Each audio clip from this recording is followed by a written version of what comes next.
안녕하세요. 메이커 조립식 채널의 조립식입니다. 이번 영상에서는 스케쳐 워크벤치에서 이 스케치의 프로퍼티 뷰에서 이 데이터 탭에 있는 이제 다루지 않은 그 속성들에 대해서 이야기를 하고 이제 넘어가도록 하겠습니다. 베이스하고 어태치먼트는 지난 시간에 한번 다뤄봤고요. 다루지 않은 게 인터널 지오메트리하고 스케치 항목에 있는 속성들에 대해서는 아직 이야기를 안 했는데요. 오늘은 이제 이 이야기들을 좀 해보려고 합니다. 인터널 지오메트리부터 먼저 보도록 할게요. 인터널 지오메트리 안에는 make internals라고 하는 속성이 하나 있는데요. 폴스로 기본값이 되어 있는데 어떤 거를 이야기를 하는 거냐면, 예를 들어서 스케치를 그린다라고 했을 때, 예를 들어 이런 스타일의 이제 네모가 있고, 이 네모를 이렇게 가로지르는 선이 이렇게 있다라고 했을 때, 이런 식으로 이제 가로지르는 선이 있을 때, 이게 이제 true로 바뀌게 되면은 이 형상이 알아서 패루프들을 인식을 하게 됩니다.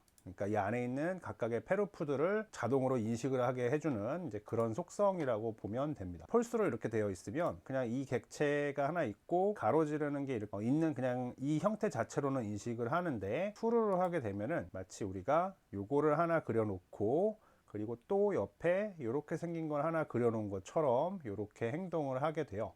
근데 아쉽게도 이 속성은 프리캐드 1.0.2에서는 내부적으로는 페루프로 서로 가지고 있기는 하지만 UI나 이런 쪽에서 어떤 적용된 것을 보여주지는 않습니다. 그래서 이게 인터널이 true로 되어 있던 폴스로 되어 있던 이런 모양이다라고 하면은, 예를 들어서 파트 디자인으로 갔을 때 이거를 패드를 하려고 하면 wire is not closed로 나오면서 패드가 되지 않아요. 이게 속성이 true든 false든 마찬가지. 사실은 필요는 없는 그런 기능이라고 보시면 될 것 같아요. 그런데 이제 이 기능이 프리캐드 1.1 버전에서는 UI랑 잘 엮이도록 더 업그레이드가 됐는데요. 그래서 제가 이걸 보여드리려고 1.2를 설치를 했어요. 설명드리고 있었던 거는 1.0.2 버전이고요. 지금 제가 띄운 이 프로그램은 1.1.0 버전입니다. 아직 정식 버전으로는 릴리즈는 안 되어 있는 버전이고요. GitHub에서 다운로드를 받아서 설치를 해서 쓸 수는 있습니다. 프리캐드 사이트에서는 아직 안 올라와 있고요. 근데 이제 저는 이제 정식 버전이 나오게 되면 그때 유튜브에서 다뤄보려고는 하는데, 오늘은 이 기능이 어떤 식으로 바뀌었는지 그것만 좀 설명드리려고 합니다.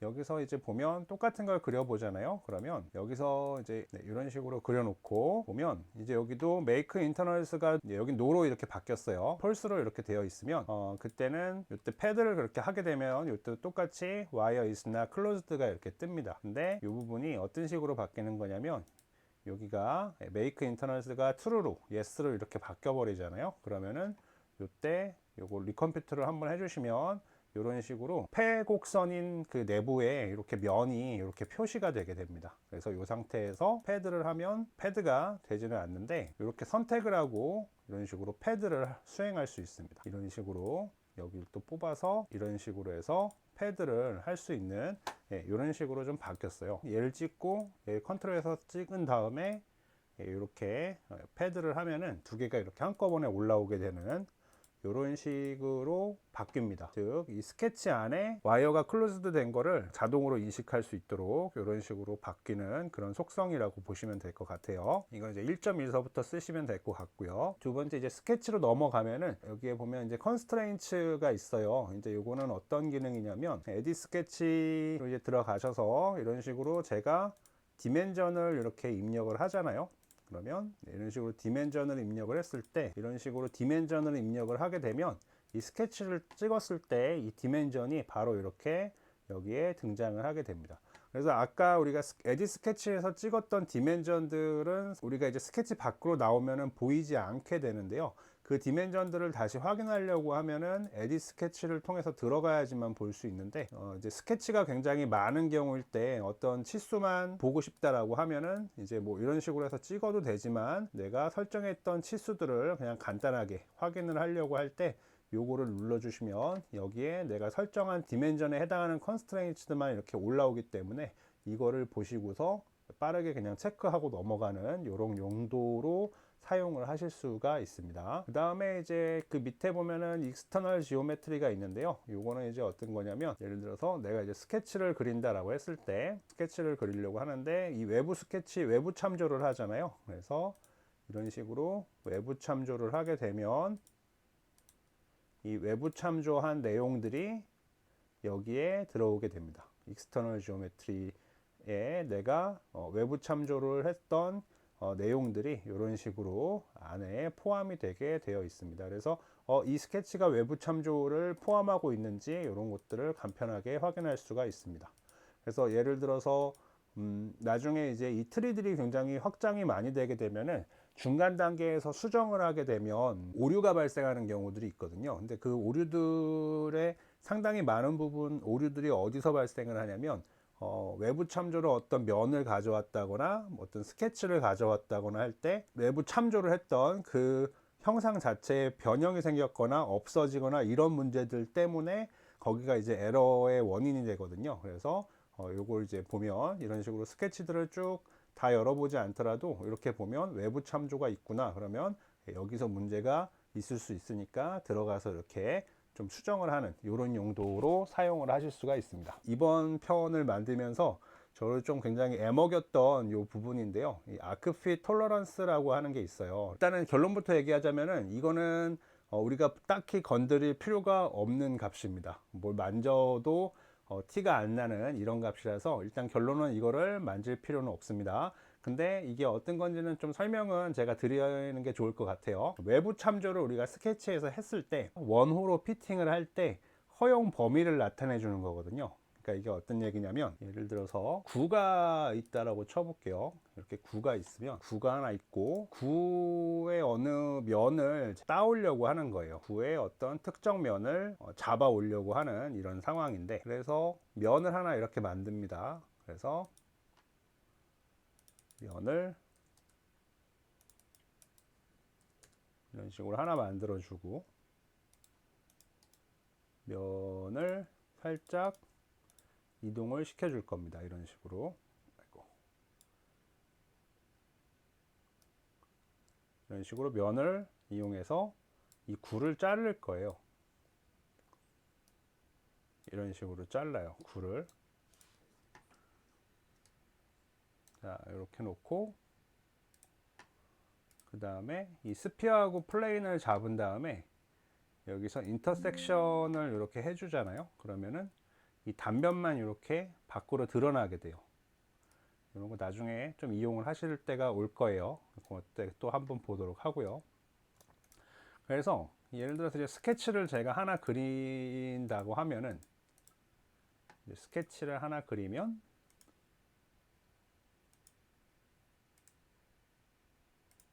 자, 이제 이 스케치에서 이거를 참조하려고 하는 상황입니다. 그래서 얘를 참조하려고 이렇게 하면 면은 참조가 안 되니까 외부 참조를 해오려고 하면은 어떤 일이 발생을 하냐면, 다시 한번 해볼게요. 여기서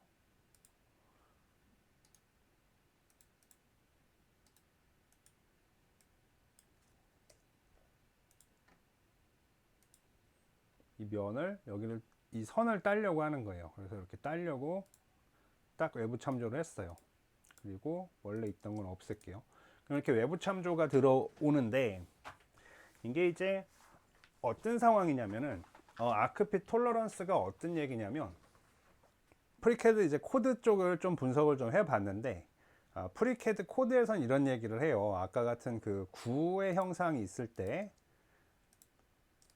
이런 구 형상이 있을 때 구랑 어떤 이제 교차면이 생기는 그런 상황일 때 그 면을 이렇게 꺼내 오려고 하면 보통 이제 그 면이 딱 원으로 정의되는 게 아니고 굉장히 작은 호들의 집합으로 정의가 된다고 해요. 그래서 이런 식으로 호들이 여러 개 이렇게 있는 이런 형태의 로 처음에 생성이 된다고 하고요. 근데 이제 그 다음에 어떤 로직이 들어가 있냐면 그 호들을 가지고서 작은 호 조각들을 가지고 호들을 가지고서 비교를 한다고 합니다. 그래서 호가 있으면 어쨌든 호가 이렇게 있으면 중심이 있고 그 호까지 중심이 있고 그다음 호 또한 반지름을 가지고 있잖아요. 얘네들이 굉장히 여러 개가 있는 그런 모양이 된다고 해요. 예를 들어서 뭐 이런 식으로 이런 식으로 굳이 좀 극단적으로 예를 들자면 이런 식으로 해서 처음에 이제 들어오는 것 같아요. 근데 이제 여기서 얘네들을 가지고 어차피 얘네들을 가지고서 이제 딱 봤을 때 지금은 제가 좀 크게 그려놨지만 얘네들이 굉장히 가까운 거예요. 사실은 이런 식으로 굉장히 가까이 붙어 있어 가지고 스냅이 자꾸 잡히는데 굉장히 얘네들이 가까이 이렇게 붙어 있어서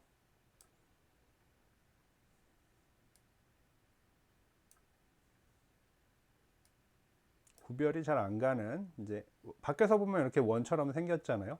이런 식으로 들어올 때 우리가 딱 봤을 때는 이거 그냥 한 원인 것 같은데 약간의 오차를 포함하고 있는 것 같다라고 느껴지잖아요.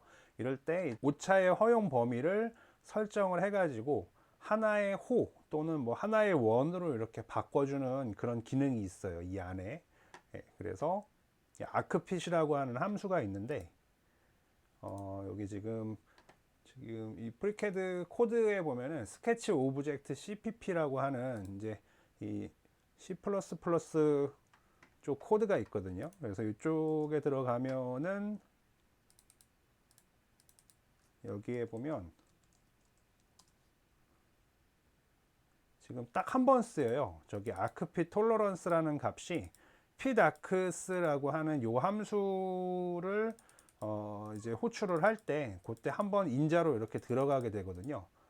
그래서 이게 이제 뭐냐면은 여러 개가 들어갔을 때 아크들이 그때 걔네들을 하나의 호로 만들어주는 이제 그런 용도의 함수인데 그때 그 오차의 범위를 설정을 하는 게 이 아크핏 톨러런스예요. 그래서 어떤 식으로 되는 거냐면 아크핏 톨러런스에 해당하는 그 값보다 내가 처음에 나온 조각조각 나온 원호의 반지름의 델타 R 값이 있겠죠. 그 델타 R 값이 아크핏 톨러런스보다 커진다라고 하면은 그때는 이제 얘네들을 개별적인 원호로 이렇게 나타나게 해주고요. 그리고 만약에 아크핏 톨러런스보다 델타 R이 더 작다라고 하면은 하나의 원호다라고 이렇게 생각을 하고 그냥 하나로 이렇게 묶어주는 이제 그런 함수인데 그때 그 오차의 허용 범위를 설정하는 그 인자가 바로 여기 있는 이 아크핏 톨러런스예요. 그래서 저는 어쨌든 간에 설명을 좀 해드려야 되는 입장이기 때문에 이 아크핏 톨러런스가 바뀔 때 어떻게 바뀌는지 예시들을 한번 직접 보여드리려고 계속 찾아보기는 했는데 안 나옵니다. 이게 사실은 그러니까 어떻게 안 나오냐면은 이런 식으로 해서 제가 원의 면을 따더라도 아크핏 톨러런스를 하기 전에 먼저 원으로 그냥 빠져버리더라고요. 그래서 이런 식으로 제가 이게 선택을 한 게 아크로 나오는 게 아니고 그냥 서클로 이렇게 바뀌어 가지고 그냥 한 번에 빠져버려요. 원래는 여기가 이게 적용이 된다라고 하면은 아크로 이렇게 나와야 되는데 그냥 바로 서클로 빠져버려서 아크핏 톨러런스를 바꿨을 때 적용되는 거를 보여드릴 수가 없는 그런 상황이더라고요. 혹시라도 이 영상을 시청해 주시는 분들께서 내가 아크핏 톨러런스를 바꿨을 때 뭔가 변경되는 거를 봤다라고 하시는 분들은 혹시 좀 댓글로 남겨주시면은 제가 한번 그 예시를 가지고서 또 한번 설명을 드려보도록 할게요. 근데 또 아마 저게 적용되는 상황을 찾기가 힘든 것 같아요. 없는 것 같아요. 예시를 찾기가 힘들어요. 그래가지고 요거는 그냥 이런 게 있다 정도로만 생각해 주시면 될 것 같아요. 코드를 봤을 때 얘가 사용되는 부분은 딱 거기밖에 없어요. 스케치 안에서 외부 참조로 다른 도형의 모서리나 엣지, 면으로부터 뭔가를 가져오려고 할 때 그때만 등장을 하게 되더라고요. 어쨌든 그래서 뭐 이런 게 있다 정도로만 아시면 될 것 같습니다. 제가 궁금했던 부분이 해결이 됐어요. 그래가지고 영상에다가 조금 더 첨을 해보겠습니다. 그래서 어떤 부분이냐면 앞에서 말씀드린 것처럼 아크핏 톨러런스라고 하는 값이 입력한 게 여기서 이제 getValue로 해가지고 인자로 들어가거든요. 근데 여기 스케치 오브젝트 CPP 여기 안에 들어간다라고 했잖아요. 쓰이는 부분이 딱 하나밖에 없어요. 여기서 지금 이거는 지금 설정에 대한 이야기이고 그 다음에 여기서 이제 값을 세팅할 때 우리가 값을 바꿨을 때 그때 여기 이렇게 들어오는 거를 이야기를 하는 거고 그리고 이제 이거 나오거든요. 그래서 여기가 끝이에요. 그래서 여기밖에 없는데 저는 이제 뭐가 되게 이상했었냐면은 여기서 이게 이제 쓰이려고 하는 요문으로 들어가려고 하면은 어쨌든 여기가 저기 만족을 해야 되거든요. 근데 이제 요게 어떤 거냐면은 레퍼런스 서브 쉐입의 타입이 지금 페이스여야지 돼요. 그리고 그 페이스를 찍었을 때 거기서 이제 발생되는 원어들의 개수가 하나 이상일 때 요것들을 이렇게 수행을 하는 걸로 이렇게 저는 이해를 했거든요. 근데 아무래도 이상한 게 우리가 스케치에서 익스터널 지오메트리를 할 때 우리가 선택을 면을 할 수가 없단 말이에요.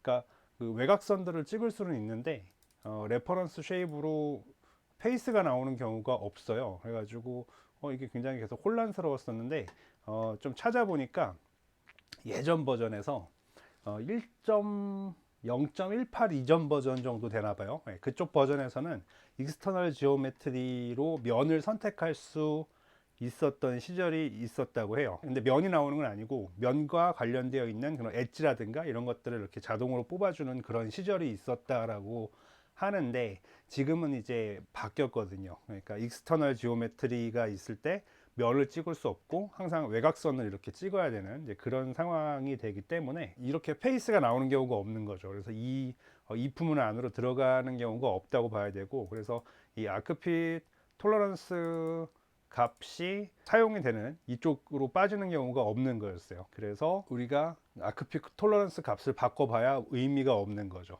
이 프리캐드에서 보면은 이런 부분들이 조금 많이 있어요. 뒤에도 나오지만 예전에 사용되었던 어떤 그 프로퍼티들인데 버전업이 되면서 아직 정리가 안 된 이런 것들이 좀 있거든요. 과거에 어떤 그 유산 같은 그런 녀석이라고 보면 될 것 같습니다. 네, 차차 또 정리가 되지 않을까 싶어요. 그렇게 해서 아크핏 톨러런스는 모르셔도 된다, 안심하시고 안 쓰셔도 된다, 이렇게 생각하시면 될 것 같아요. 또 뭐가 잘 안 될 때 아크핏 톨러런스를 건드려서 해결을 보는 경우는 없다, 이 정도로 해서 정리를 하도록 하겠습니다. 그래서 이렇게 해서 일단 이제 스케치에서 여기 지금 프로퍼티 뷰의 데이터 탭에 대해서 오늘 한번 쭉 다 한번 하나씩 살펴보도록 했고요.